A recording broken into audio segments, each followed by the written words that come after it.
Welcome back to the Empire of the Isles, a rich, Victorian-inspired fantasy world with a distinct style and an exotic cast of characters.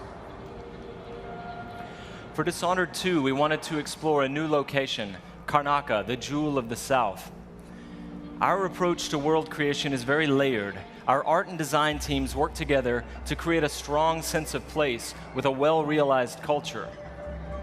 It's based on the people living there, the work they do, the architecture, economy, the climate, even the food and songs.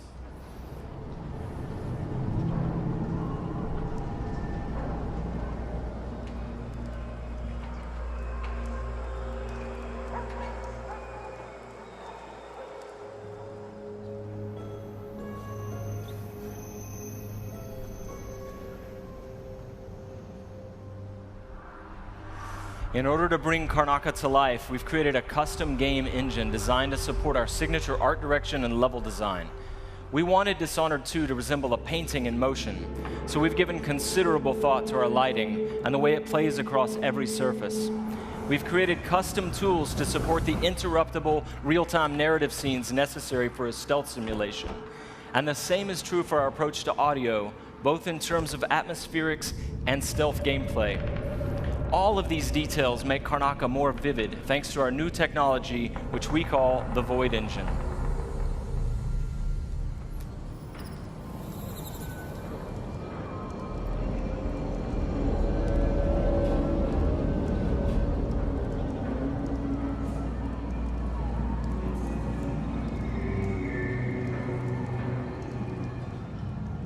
In crafting spaces for you to explore, we've got several creative goals. We want the environment to feel coherent and complete, plausible. Where do these characters live and how do they get to work? Is there a viable pathway that makes sense? Where do they take their breaks or stop for lunch? But it goes further than that. For Dishonored 2, we felt compelled to ask ourselves about the history of a given street or shop. What was there a decade before the player arrives in Karnaca? Often you can see the layers of history, watermarks on the wall from past floods, peeling posters and advertisements from years ago.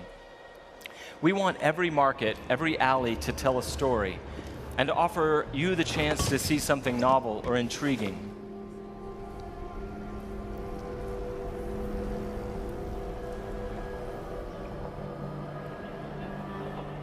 Dishonored 2 starts and ends in Dunwall, but most of the action takes place here in Karnaca.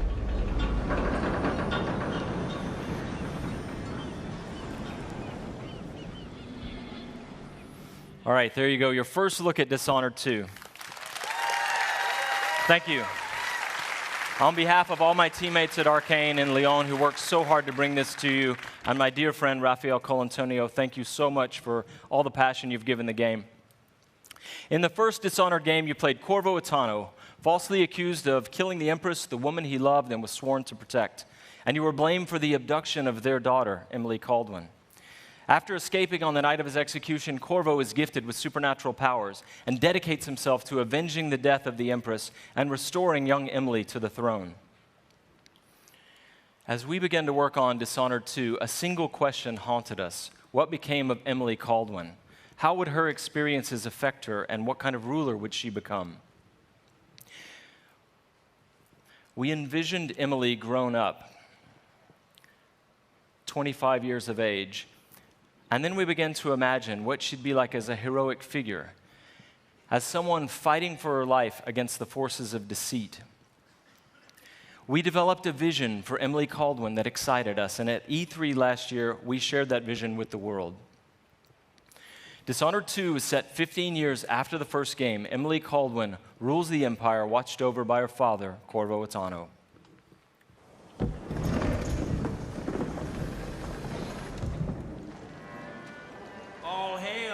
Imperial Majesty, Emily Caldwin. Loyal subjects, we're going through a difficult time, but today we honor my mother, the late Jessamine Caldwin. May her memory survive through the ages. Emily. You look tired, Father. Every year, I think the anniversary of Jessamine's death will be easier, but it never is. I wish Mother was still the Empress. I don't think I'm very good at this. You're still learning. Don't worry about the rabble-rousers, and we'll catch the Crown Killer, eventually. People are saying it's you, but these assassinations are a misguided effort to protect me. No. Someone's trying to make us look guilty by targeting your enemies. I wish I could just run away from all this. Sometimes you do. You think I don't know about your nights out on the rooftops? Courage. The ceremony will be over soon. Royal Protector and Father. I should have passed a law against that combination of titles years ago.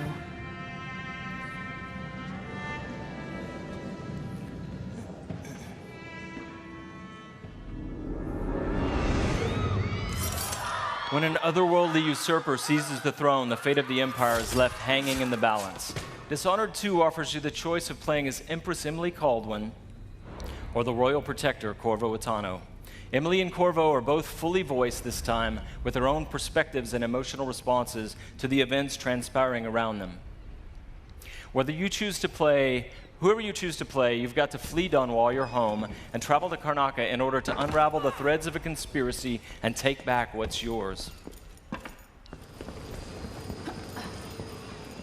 gotta get away. I should talk to the captain of that ship.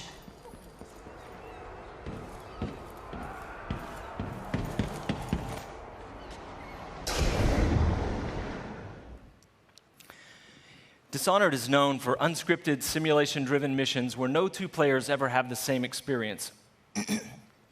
There are many pathways to explore as you penetrate well-defended locations, numerous ways to find and eliminate nefarious targets.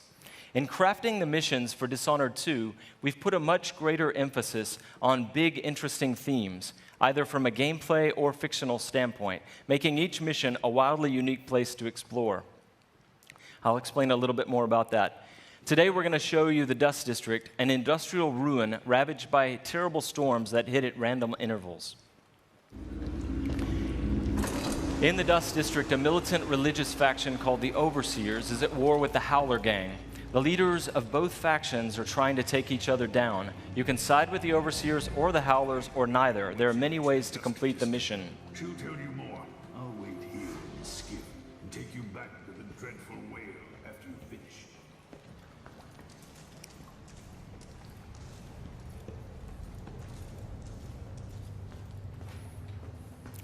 Everything you see here is rendered in the Void engine, designed to create atmospheric and exploration-rich spaces.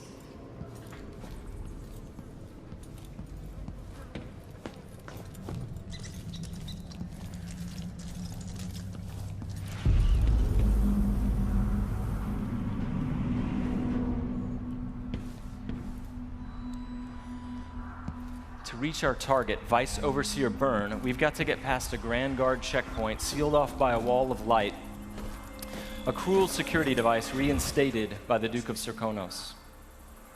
Orders from the Duke. We're losing too many people. Good soldiers blinded by that hallucinogenic powder the Howlers used, then stabbed to death or dragged down by the Abbey's hounds. One young lieutenant got hit by an Overseer grenade, and that was it. It was one of the Duke's distant cousins or something. Shit. Let's hope they do enough damage to each other so the fight goes out of them. That won't happen until someone manages to kill either Paulo or Vice Overseer. We've made much greater use of vertical space for Dishonored 2, encouraging players to explore the rooftops above the streets. Dust out of my ears.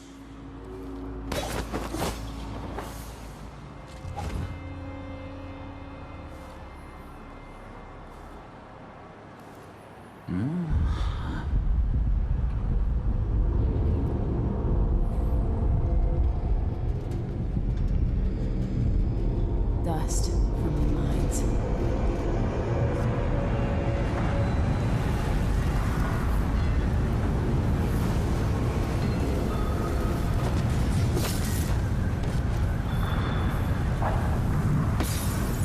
The storm alters visibility for the AI and for the player. A random storm hits and Emily comments on it. Many of the security devices in Dishonored 2 are powered by wind, a unique feature of Karnaca, so here we're switching off the windmill to get through the wall of light. There'll be a lot going on in this next fight. Drop attack, guards climbing and vaulting, combat choke, and Emily using far reach to pull an explosive whale oil tank toward her from a distance.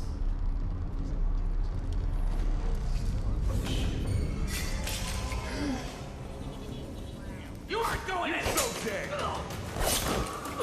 Let Here's the rope for you. Hey, you!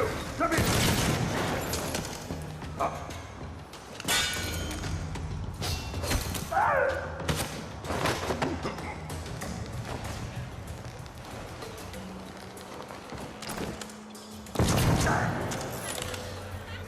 All right, let's jump forward closer to our target, Vice Overseer Byrne.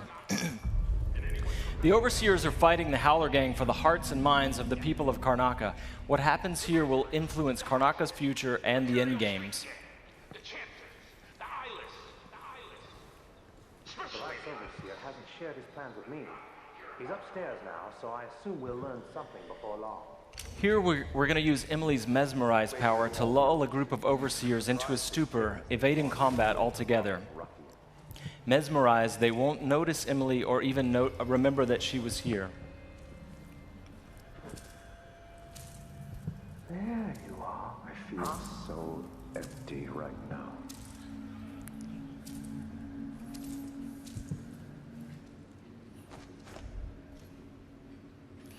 Far Reach can be upgraded not only to pull objects from a distance, but also enemies, so you can finish them off in midair.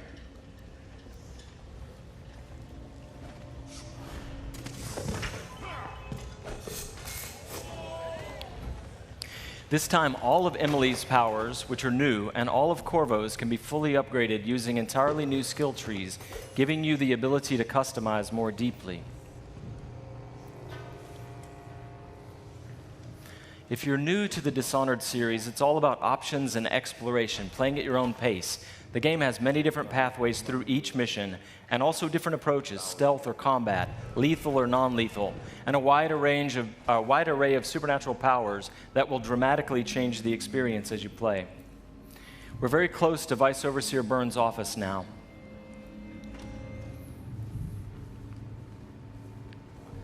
The Duke will topple soon. The Sisters of the Oracular Order have seen it, and I feel it in my bones. So this stalemate with the Howlers must be resolved. Byrne is giving a briefing using a projector. We're going to plant a stun mine and then link several of the Overseers with Emily's domino power, so that whatever happens to one of them will happen to all of them. They share the same fate. Doesn't know. Died trying to bring power. We suffered fatal injuries. Somehow we come back the next day to fight again. Whatever witchcraft we had. Switching off the projector will attract Vice Overseer Byrne's attention, and when the mine affects one Overseer, it will affect all of them. Go check, brother. Right away.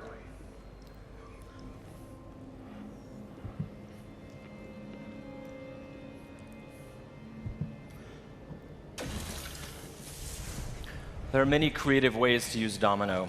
Now we're going to show you Shadow Walk, another key power for Emily.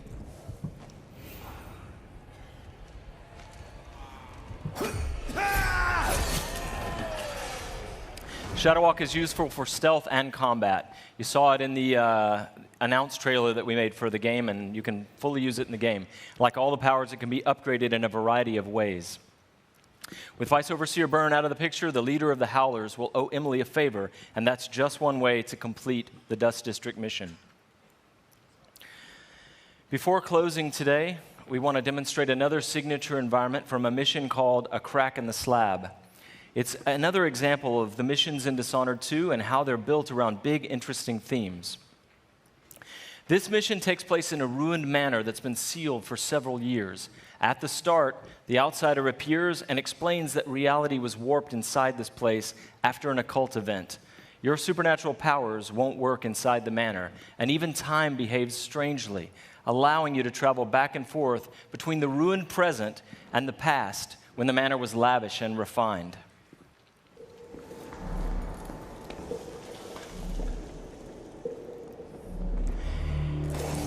Here we're in the present, when the manor is in ruins.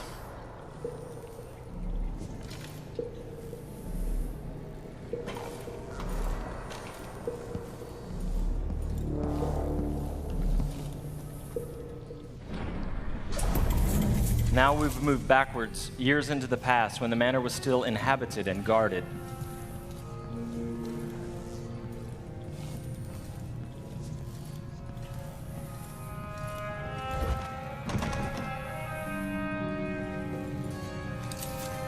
Looking through the lenses of the Outsider's timepiece, you can see the alternate timeline.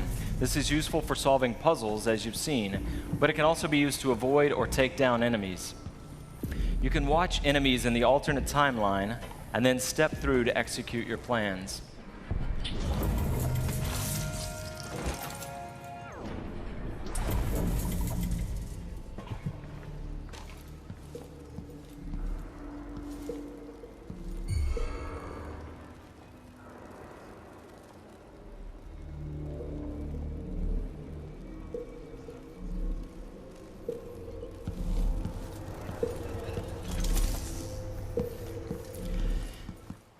We hope you're going to love the game as much as we do.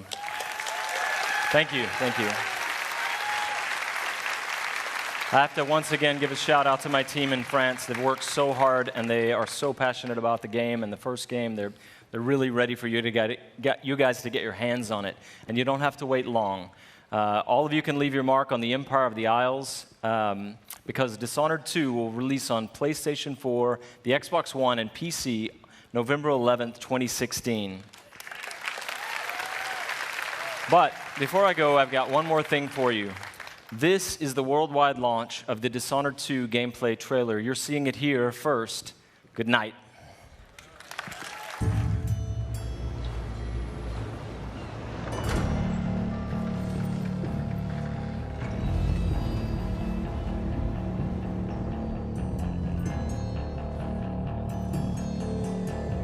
Walk on, gold dust woman. Take your silver spoon and dig your